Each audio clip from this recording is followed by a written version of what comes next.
کو حضور نے دیکھا، مہاجر تھے اور وہ کسی کھیت کے اندر کام کرنے مدینے میں، پوچھا بھائی تم کیسے؟ کہ جی زمین فلاں کی ہے، میں اس پہ کام کر رہا ہوں، ہم نے تقسیم کر لینی ہے پیداوار۔ قد اربیتما، تم نے سودی معاملہ کیا، رد ورضا، زمین واپس کر دو جو اس کے مالک ہیں ان کو، اور جو تم نے اس میں خرچ کیا وہ ان سے لے لو۔ تو یہ کہاں سود جاتا ہے، اس کو اچھی طرح سوچنا، اور اس شیطانی نظام کا سب سے بڑا ہٹ کرنا، اسے ختم کرنا، اس کو رکھیے۔ لیکن یہ کہ اگر اس عوامی تحریک سے یہ کام ہو جائے، یہ دستور کی ترمیم، تو گویا کہ ایک بہت ہی، جس کو آپ کہیں کہ پرامن انقلاب آ جائے گا۔ پھر قوانین اسلامی کے لیے وہ چل جائے گا، سلسلہ چل جائے گا۔ لیکن اگر یہ نہیں تو پھر تیار رہنا ہوگا کہ ہمیں جانے دینی ہے اور اللہ کے دین کو نافذ کرنا ہے۔ اور جب تک وہ ٹوٹل ریولوشن نہیں آئے گا، یہ سود کے نظام کے اندر کون تبدیلی لانے دے گا آپ کو؟ آپ محنتیں کریں، کتنی کی ہیں، اسماعیل قریشی صاحب نے کی ہیں، اور میں واقعہ یہ ہے کہ جس طرح میں نے آپ سے عرض کیا تھا کہ علامہ اقبال کا معاملہ ایسے ہی میں نے محسوس کیا تھا شناعت ربا کے بارے میں، کہ ربا میں کتنی خباثت ہے۔ کسی عالم دین، کسی مفکر دین نے اس درجے میں نے نہیں دیکھا کہ اس کے اندر اس شناعت اور اس کی خباثت کا اتنا ادراک ہے جتنا شیخ محمود احمد میں۔ اور میں نے اس وقت ہی کہا تھا اپنے ذہن میں کہ وہ بھی کشمیری پنڈت تھا اور یہ بھی کشمیری پنڈت ہے۔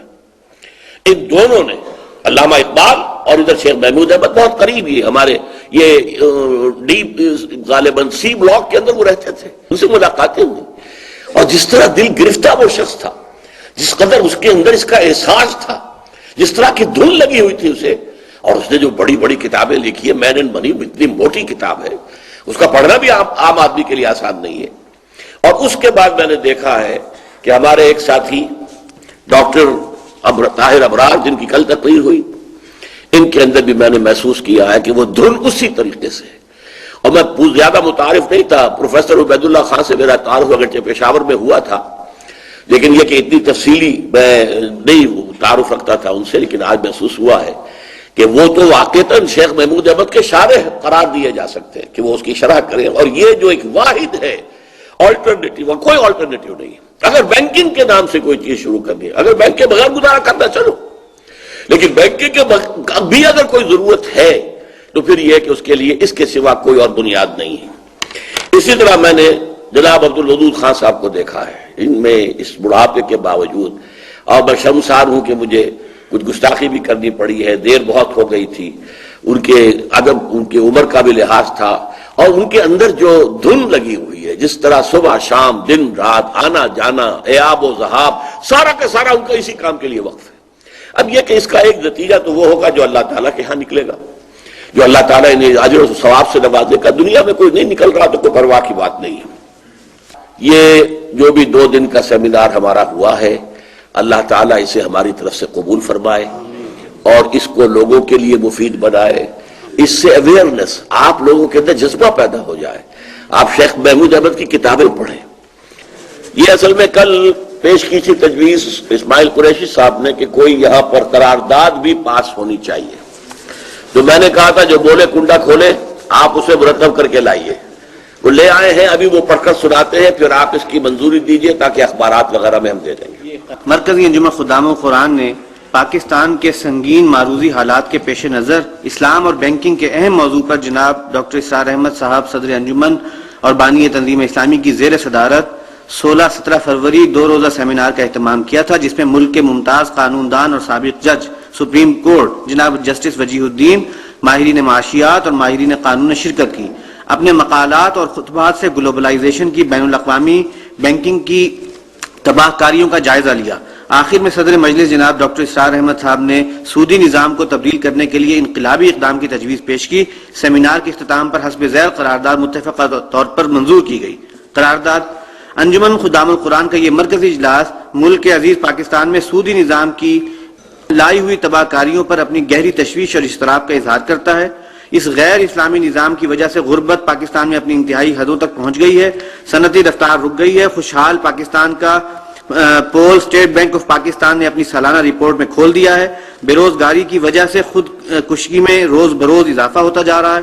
حکومت عوام کو روزگار فراہم کرنے میں ناکام ہو چکی ہے۔ ایک طرف عوام افلاس اور تنگ دستی کی چکی میں پس رہے ہیں، دوسری جانب وزیروں، مشیروں، سرکاری افسروں کے اخراجات میں بے پناہ اضافہ ہو رہا ہے۔